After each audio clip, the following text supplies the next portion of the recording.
আসসালামু আলাইকুম viewers, welcome back to my another video.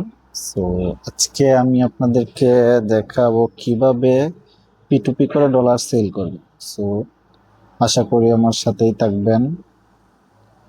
প্রথমে আমি চলে যাব MEXC অ্যাপে। আপনারা সবাই জানেন আমি MEXC তে শর্ট ট্রেডগুলো করি। সো আজকে আমি আপনাদেরকে দেখাবো কিভাবে আপনি ডলার P2P করে সেল দিয়ে USDT টু বিকাশ বা নগদে কিভাবে আনবেন। তো প্রথমে আমরা ওয়ালেটে চলে যাব। এই যে ওয়ালেটে ক্লিক করবেন ডাইন সাইডে। ওয়ালেটে ক্লিক করার পরে স্পটে উপরের দিকে দেখেন ওভারভিউ আছে বামে, তারপর স্পট আছে, স্পটে ক্লিক করবেন। ঠিক আছে, তো আপনার ট্রেড করে যে ডলারগুলো আর্ন করবেন সেইগুলো আসলে স্পটের মধ্যে থাকবে। তো আপনারা প্রথমে স্পট থেকে যতগুলো ডলার আপনি সেল দিবেন ওইটা কিন্তু ফিটে নিয়ে যেতে হবে। তো প্রথমে আপনারা ফিট, এদিকে ডাইন দিকে দেখবেন যে ফিট একটা অপশন আছে, এই ফিটে ক্লিক করবেন, তারপর ট্রান্সফারে ক্লিক করবেন। ট্রান্সফারে ক্লিক করার পরে আপনার উপরের দিকে স্পট থাকবে, from spot and to fit থাকতে হবে। তারপর ধরেন আমি এখন প্রায় $13 সেল দিব। সো আমি এইখানে 13, যত ডলারে আপনি সেল দিবেন অ্যামাউন্টটা লিখে তারপর ট্রান্সফারে ক্লিক করবেন। সো দেখতে পাচ্ছেন এখানে আমার স্পট থেকে ফিটে ডলারগুলো ট্রান্সফার হয়ে গেল। ঠিক আছে, আমি ব্যাকে যাই। হ্যাঁ, এই যে আমার ফিটে ধরেন, এই যে ফিটে প্রায় $13.3 চলে আসছে, আর আমার স্পটে এখন প্রায় $31 মতো আছে। তো এই কাজ শেষ করার পরে আপনি হোমে ক্লিক করবেন, তারপর উপরের দিকে মোর অপশানে ক্লিক করবেন, তারপর আপনি P2P-তে ক্লিক করবেন, তারপর সেল অপশানে ক্লিক করবেন।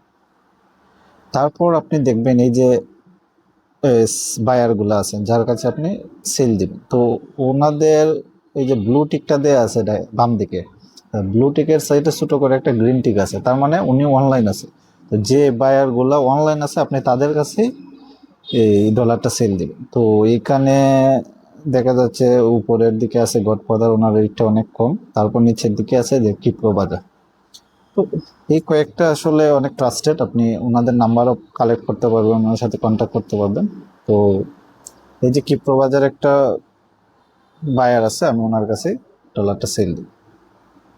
তো প্রথমে সেল বাটনে ক্লিক করলাম, তারপরে আপনি কত ডলার সেল দিবেন ম্যাক্সিমাম, যেহেতু আমি ফিটে আগে থেকেই ডলারগুলো নিয়ে রাখছি, সো আমি ম্যাক্সিমামই ক্লিক করব, ম্যাক্সিমাম। এবং কিসে পেমেন্টটা নেবেন, নগদে না বিকাশে? তো আমি বিকাশে নিব। ও সরি, ওনার তো বিকাশ নাই, তো আমি ব্যাক করে যাব। এই যে নিচে আরেকটা বায়ার আছে দেখেন, এই বায়ার কাছে আমি সেল দিব। তো আমি সেল বাটনে ক্লিক করলাম, ওনার বিকাশ আছে, তো আমি ম্যাক্সিমাম দিয়ে দিলাম 1678। সো সবসময় একটা জিনিস খেয়াল রাখবেন, বিকাশের ক্ষেত্রে আপনি অ্যামাউন্টগুলো মিলিয়ে দিবেন। ঠিক আছে, যেহেতু 1678 আছে, আমি 8 টাকা বাদ দিয়ে 1670 টাকা করে দিলাম। 70 টাকা আর কয়েকটা পয়সা দিয়ে দেবেন, 13 পয়সা দিয়ে দেন, তাহলে উনি 1670 টাকাই দিবে। ঠিক আছে, আর যেহেতু বিকাশে এই জিনিসগুলা আপনার অ্যানালাইজ করে, সো এমন অ্যামাউন্ট আনাবেন না যে অ্যামাউন্টগুলো সন্দেহজনক। তো আমি এখানে 1670 টাকা দিয়ে দিলাম, তারপর আমি সেল বাটনে ক্লিক করলাম। এই যে দেখতে পাইতেছেন পেমেন্ট পেন্ডিং এবং রিমাইনিং এ আপনার প্রায় 30 মিনিটের মতো দেখাইতে, মানে 30 মিনিটের মধ্যে উনি আমাকে পেমেন্ট করবে। সো 30 মিনিটের মধ্যে যদি উনি আমাকে পেমেন্ট না করে তাহলে অর্ডারটা অটোমেটিক ক্যান্সেল হয়ে যাবে। আর আপনি যদি চান এখন ক্যান্সেল করতে, এই অপশন কিন্তু না, আপনাকে 30 মিনিট অপেক্ষা করতে হবে।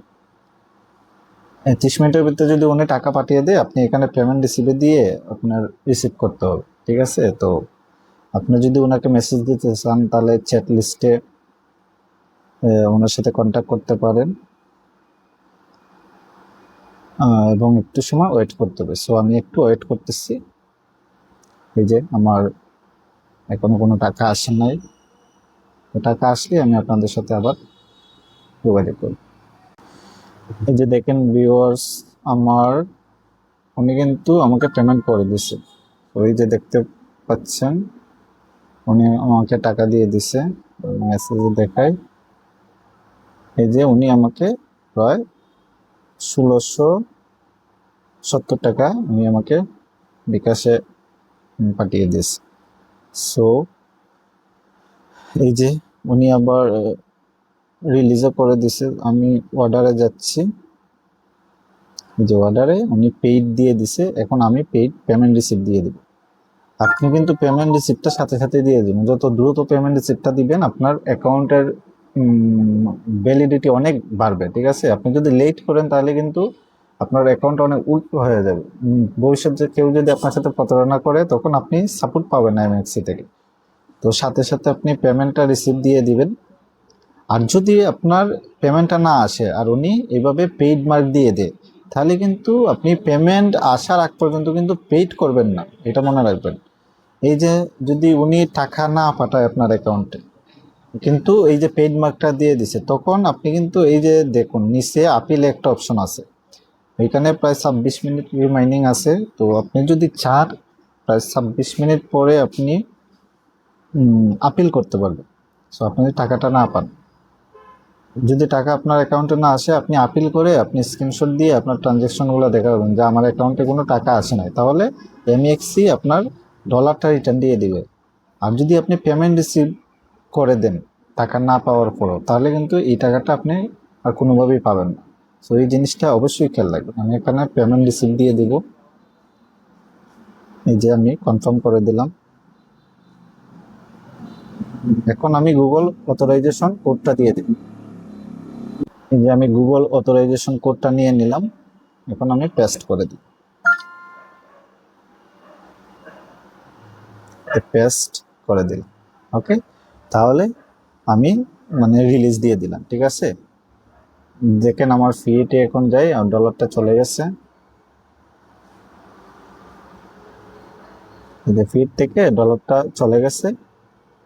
আর এখন আমার অ্যাকাউন্টে যে অবশিষ্ট আছে ওভারভিউ দেখেন, অবশিষ্ট আছে প্রায় $31, এমন $13 সেল দিয়ে দিচ্ছে।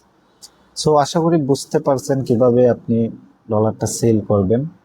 তো আশা করি আমি যেভাবে দেখাইছি এইভাবে আপনি যদি সেলটা দেন প্রতারণার শিকার হবেন না। এবং একটা কথা মনে রাখবেন, কখনোই আপনি অধিক পরিমাণে অর্ডার দিবেন না। ধরেন আপনার কাছে $100 আছে, $100 সেল দিবেন, $100 কিন্তু একসাথে সেল দিবেন না, তাহলে কিন্তু আপনি প্রতারণার শিকার হতে পারেন, অনেক কষ্ট হবে আপনার। আপিল করার পর কিন্তু অনেক প্রমাণাদি ওনাদেরকে দিতে হয়, তারপর কি আপনি আপনার রিফান্ডটা পাবেন। কিন্তু আপনি যদি স্মল ডলার, যেমন আপনি $20 বা $30 করে সেল দেন, তাহলে খুব কমই প্রতারণার শিকার হতে হয়। সো আপনি সবসময় $100 যদি সেল দেন, $20 করে সেল দিবেন, 4 থেকে 5 বারে সেল দেন, কোনো সমস্যা নেই। সো আশা করি সবাই বুঝতে পারছেন ভিডিওটা। সাথে থাকার জন্য ধন্যবাদ। আর আমার চ্যানেলটি অবশ্যই সাবস্ক্রাইব করবেন, সিগন্যাল ভিডিওগুলো অবশ্যই পাবেন, প্রতিদিনের ভিডিও প্রতিদিন পাবেন আপনারা। সো এখনই আমার চ্যানেলটি সাবস্ক্রাইব করুন। আসসালামু আলাইকুম।